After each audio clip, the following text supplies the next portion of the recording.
सुरक्षितम् यः कण्ठे धारयेत्तस्य करस्थाः सर्वसिद्धयः वज्रपञ्जरनामेदम्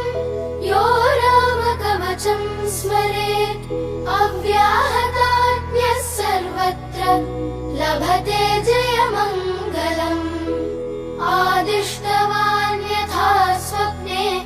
राम रक्षामि मां हरः तथा लिखितवान् प्रातः प्रबुद्धो बुधकौशिकः आरामः कल्पवृक्षाणां विरामः सकलापदाम् अभिरामस्त्रिलोकानां रामः श्रीमान् स नः प्रभुः तरुणो रूपसम्पन्नौ सुकुमारौ महाबलौ